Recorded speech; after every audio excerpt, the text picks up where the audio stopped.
Hello medicos, क्या हाल चाल। बढ़िया एकदम। तो आई होप तुम सब बढ़िया होगे, ठीक, और पढ़ाई तुम्हारी बहुत अच्छे से चल रही होगी, ठीक है। सो आज का जो टॉपिक है वो है आपका थायमीन, ठीक, जिसे तुम क्या बोलते हो, विटामिन B1। बहुत इंटरेस्टिंग टॉपिक है, ठीक है, और इम्पॉर्टेंट विटामिन होता है ये, ठीक है, ठीक है, बॉडी के लिए, ठीक। सो अच्छी तरह समझना इसको, क्या इसके फंक्शन है क्या नहीं है वो देखते हैं, ठीक है।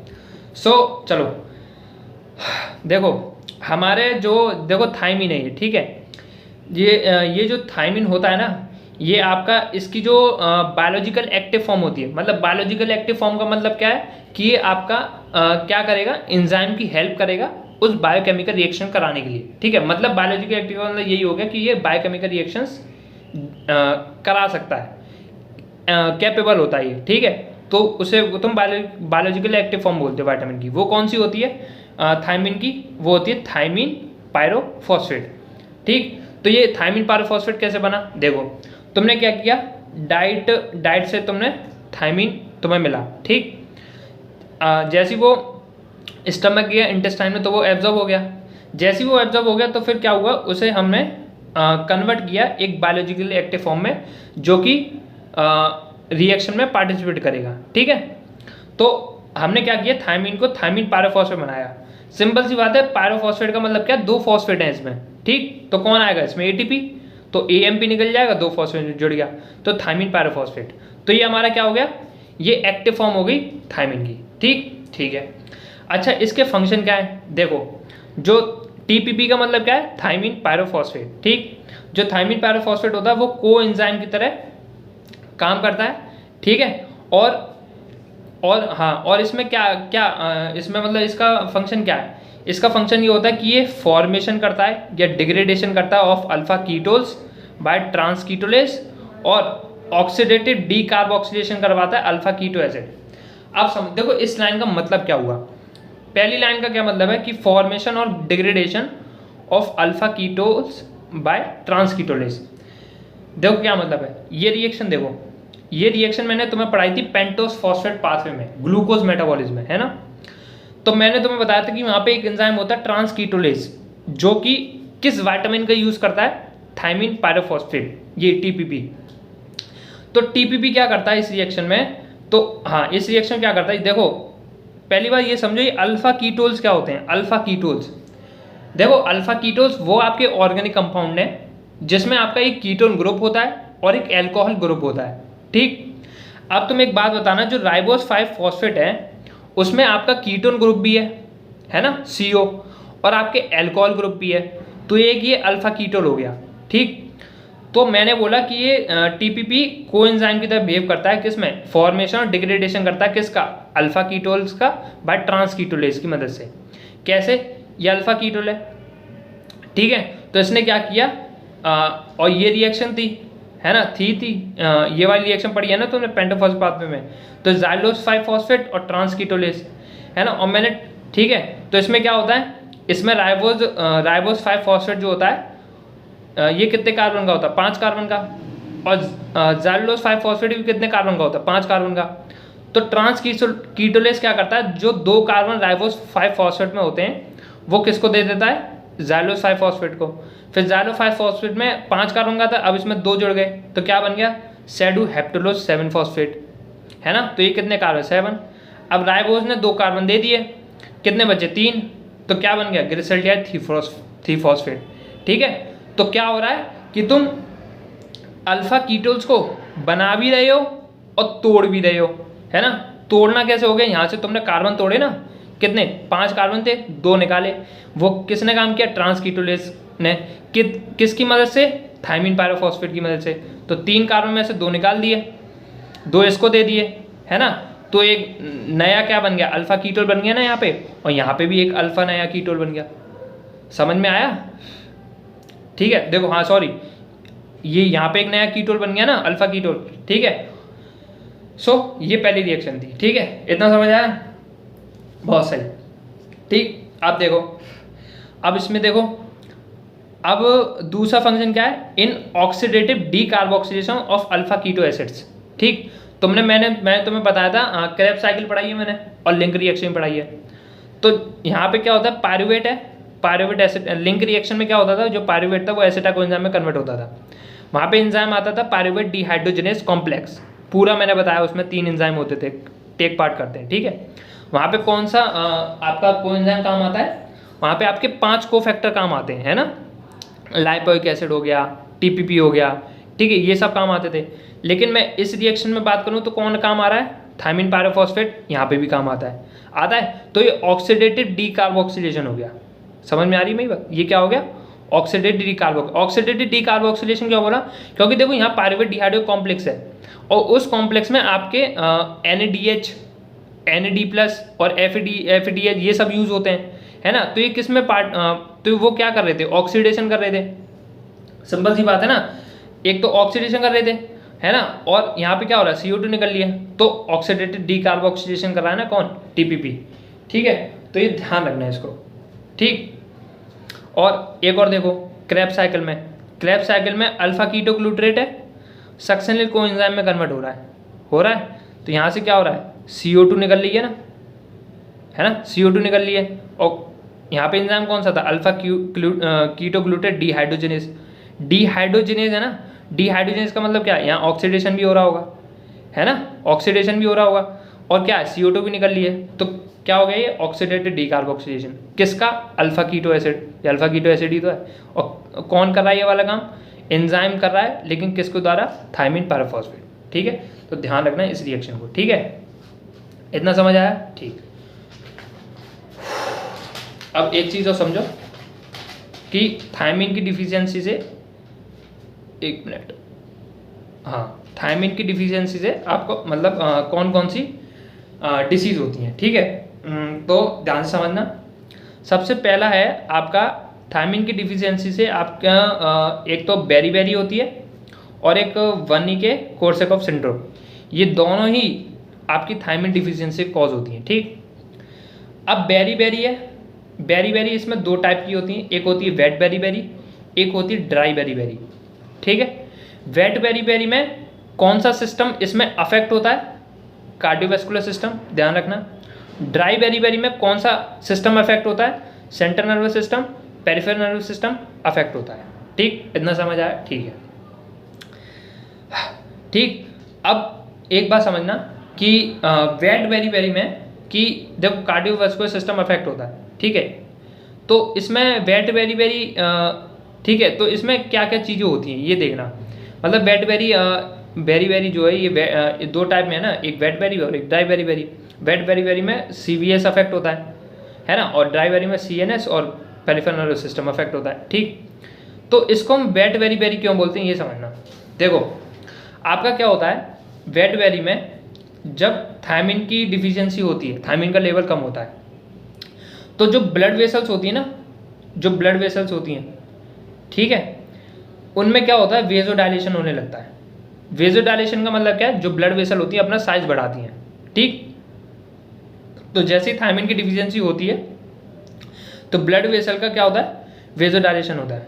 देखो ये ब्लड वेसल बड़ी हो गई, तो जैसे ही वेजोडाइलेशन होता है तो उससे क्या होता है, ब्लड प्रेशर कम होने लगता है।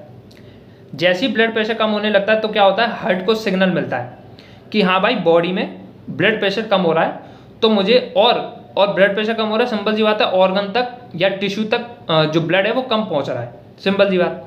तो हार्ट क्या करेगा, हार्ट को एक सिग्नल मिलेगा, हाँ भाई BP कम हो रहा है, तो मुझे इसको बढ़ाना चाहिए ताकि आपका जो टिश्यू और ऑर्गन्स तक पहुंच सके ब्लड अच्छी तरह।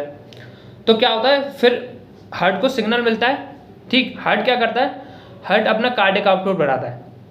जैसे ही वो कार्डियक आउटपुट बढ़ाएगा, ठीक है, तो उससे क्या होगा, ऑर्गन्स और टिश्यू तक ब्लड अच्छी तरह पहुंचेगा एक सफिशिएंट अमाउंट में, ठीक है। तो ये अब जब तक थायमिन की डिफिशियंसी है तो हार्ट तो ये काम करता रहेगा, कार्डियक आउटपुट बढ़ाता रहेगा, ये काम होता रहेगा, जिसकी वजह से क्या होगा, हार्ट को क्या हो सकता है, डायलेट कार्डियोमायोपैथी होती है, डायलेट कार्डियोमायोपैथी हो जाती है। इसका मतलब क्या है, इसका मतलब है कि जो हार्ट मसल्स होती हैं वीक हो जाती हैं और फ्लॉपी हो जाती हैं, ठीक है। तो है ना, ये होता है, ठीक है। तो ये वेट बेरी में होता है, ठीक है, ठीक। तो सबसे पहले इसके सिम्टम क्या हो गया, देखो, डायलेटेड कार्डियोमायोपैथी होती है, ठीक है, मायोपैथी। अब दूसरा सिम्टम होता है पेरिफेरल एडिमा।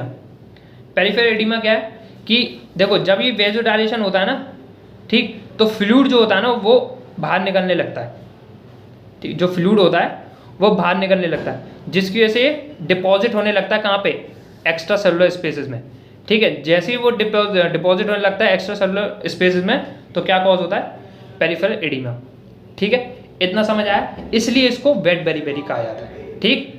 दूसरा है आपका ड्राई बेरी, जिसमें मैंने ये बताया कि सेंट्रल नर्वस सिस्टम और पेरिफेरल नर्वस सिस्टम अफेक्ट होते हैं। अब क्या होता है, देखो ड्राई बेरी में क्या होता है कि जब थायमिन की डिफिशियंसी होती है, ठीक, थायमिन की डिफिशियंसी होती है, तो क्या होता है कि उस डिफिशियंसी वजह से डीजनरेशन होता है, किसका, माइलिन का, ठीक। जब माइलिन का डीजनरेशन होगा, इसका मतलब क्या है, जो एक्सॉन की जो कवर होगी, जो माइलिन होती है वो लॉस्ट हो जाएगी, तो क्या होगा, जो कंडक्टिविटी होगी वो क्या होगी, डिक्रीज हो जाएगी, है ना। डिक्रीज मतलब अच्छी तरह काम नहीं करेगी, ठीक है। इतना समझ आया, ठीक। तो ये चीज़ें होती है, ठीक है। सो इसके सिम्टम क्या होंगे, सिम्टम इसके होंगे आपके, एक तो मसल पेन होता है, ठीक, मसल पेन होगा, शॉर्टनेस ऑफ ब्रीथिंग होगी, सॉरी इसमें नहीं होगी, देखो मसल पेन होता है और आपका पेरिफेरल न्यूरोपैथी होती है, ठीक है। क्या होता है, पेरिफेरल न्यूरोपैथी होती है, ठीक है, ध्यान रखना। तो ड्राई बेरी में सिम्टम क्या है, मसल पेन होता है, पेरिफेरल न्यूरोपैथी होती है, एक और देख लो, मसल वीकनेस होती है, ठीक है। क्या होती है, मसल वीकनेस, ठीक। ड्राई बेरी में ध्यान रखना शॉर्टनेस ऑफ ब्रीथिंग नहीं होती, ठीक है। इतना समझ आया, वो किस में होती है आपकी, वेट बेरी में होती है, ठीक है, शॉर्टनेस ऑफ ब्रीथिंग, ये किस में होती है, वेट बेरी में, ठीक। तो आई होप तुम्हें बेरी समझ आया होगा, ठीक। अब इसमें आओ वर्निके-कोर्सैकॉफ सिंड्रोम। वर्निके-कोर्सैकॉफ सिंड्रोम एक रेयर न्यूरोलॉजिकल कंडीशन होती है, ठीक, जिसमें क्या होता है, जिसमें डीजनरेशन होता है किसका, ब्रेन सेल्स का। ब्रेन सेल क्या होती है, डीजनरेट होने लगती है, क्यों होती है, क्योंकि विटामिन B1 डिफिशियंसी के कारण। और B1 की डिफिशियंसी क्यों हो रही है इसमें, क्योंकि क्रोनिक एल्कोहलिज्म, मतलब वो बंदा ज़्यादा समय तक क्या करता है, एल्कोहल कंज्यूम करता रहता है, बहुत ही ज़्यादा एल्कोहल कंज्यूम करने के कारण विटामिन B1 की डिफिशियंसी हो जाती है, जिसकी वजह से क्या होता है, डीजनरेशन ऑफ ब्रेन सेल्स होते हैं, और ब्रेन सेल्स जब डीजनरेट होते हैं तो, ठीक है, तो ये वर्निके-कोर्सैकॉफ सिंड्रोम डेवलप होता है, ठीक। तो जो अब एक बार समझना, देखो ये B1 है, ठीक है, तो B1 जो है वो आपका किस में काम आता है, एनर्जी मेटाबॉलिज्म। देखो सिंपल सी बात है, मैंने तुम्हें क्या बताया, एक चीज़ समझो, मैंने तुम्हें ये बताया कि जो ये थायमिन पायरोफॉस्फेट है, ये देखो सिंपल सी बात है, ये क्रैब साइकिल क्यों चलती है, एनर्जी प्रोवाइड करने के लिए, है ना, ATP बने, और ATP अगर बनती है बॉडी में, तो बॉडी उस ATP का क्या करती है, सिंपल सी बात है, ग्रोथ करेगी उसका यूज़ करके, डेवलपमेंट करेगी सेल्स का, और सेलुलर फंक्शन आसानी से होंगे, सिंपल सी बात है। इसका मतलब ये हुआ कि जो B1 होता है वो आपका सपोर्ट करता है किसमें, ग्रोथ, डेवलपमेंट और सेलुलर फंक्शनिंग में। अगर B1 ही नहीं रहेगा तो ये तीनों चीज़ें नहीं होंगी, ठीक, कहाँ पे, ब्रेन में। अगर ब्रेन में ये तीनों चीज़ें नहीं होंगी तो सिंपल सी बात है क्या होगा, डीजनरेशन ऑफ ब्रेन सेल्स होंगी, सिंपल सी बात है ना। और ज़्यादा समय तो एल्कोहल पी रहे हो तो B1 डिफिशियंसी हो जाती है, जिसकी वजह से क्या होगा, डीजनरेशन ऑफ ब्रेन सेल्स होगी, ठीक है, ठीक। इतना समझ आया। तो इसकी 2 स्टेज होती है वर्निके-कोर्सैकॉफ सिंड्रोम की, एक होती है वर्निके एन्सेफेलोपैथी, हाँ इंसेफेलोपैथी, और दूसरी स्टेज होती है कोर्सैकॉफ सिंड्रोम, ठीक। तुम्हें बस ये याद रखना है इसमें कि वर्निके एन्सेफेलोपैथी एक्यूट होती है और रिवर्सिबल स्टेज है, ठीक। कोर्सैकॉफ सिंड्रोम जो होता है वो क्रोनिक होता है और इरिवर्सिबल स्टेज होता है, ठीक। सिम्टम ध्यान रखो इसके, सिम्टम आपका क्या है, सिंपल सी बात है, CNS को अफेक्ट कर रहा है, सेंट्रल नर्वस सिस्टम, तो इसका मतलब सिम्टम कैसे होंगे, CNS के होंगे, ठीक। तो क्या होता है, कन्फ्यूजन होने लगता है, मेमोरी लॉस होता है, ठीक। आपका निस्टैग्मस होता है। निस्टैग्मस क्या है कि जो आई बॉल होती है ना, आइज होती हैं, वो क्या करती है, टू एंड फ्रो मोशन करती हैं, ऐसे ऐसे ऐसे ऐसे, आई ऐसे ऐसे मूव करती हैं, ठीक है, जल्दी जल्दी, बहुत रैपिड मूवमेंट होता है ऐसे ऐसे, मतलब हिलती रहती हैं ऐसे यूं यूं आईज, तो इसे बोलते हैं निस्टैग्मस, ठीक। और क्या होता है अटैक्सिया। अटैक्सिया क्या है, जितने ही वॉलंटरी मूवमेंट्स होते हैं ना तुम्हारे बॉडी के, वो सब कैसे होते हैं, मतलब अच्छी तरह नहीं हो पाते, जैसे बोलना अच्छी तरह नहीं बोल पाओगे, चलने में डिफ़िकल्टी होगी, ठीक है, जितने ही वॉलंटरी फंक्शन होंगे वो उन काम को करने में डिफ़िकल्टी होगी, ठीक, इसी को ही अटैक्सिया बोलते हैं, ठीक। और क्या होता है एजिटेशन होता है और हेल्यूसिनेशन, ये सारे सिम्टम हैं, ठीक है, ठीक है। और एक चीज़ और ध्यान रखो कि आपका जो RDA होता है, ठीक है, विटामिन के लिए कितना चाहिए होता है, 1.2 से लेके 1.7 मिलीग्राम पर डे, इतना जरूरी होता है पर डे विटामिन B1 के लिए, ठीक है, इतना समझ आया। सो आई होप तुम्हें ये समझ आया होगा पूरा, अगर नहीं समझ आया हो तो मुझे ज़रूर बताना, ठीक, मैं तुम्हें दोबारा समझा दूँ, कमेंट में ज़रूर बताया करो, ठीक, कि हाँ मतलब जो भी है समझ में आएगी नहीं, ये भी समझ आया होगा, ठीक है। सो इतना ही था B1 के लिए, ठीक है। और हाँ एक चीज़, चलो ठीक है, जो भी है, ठीक है, आई होप सो पढ़ाई करते रहो, ठीक है, ये थायमीन इतना ही था, ठीक है, बाय बाय, पढ़ाई करते रहो, all the very best, good night.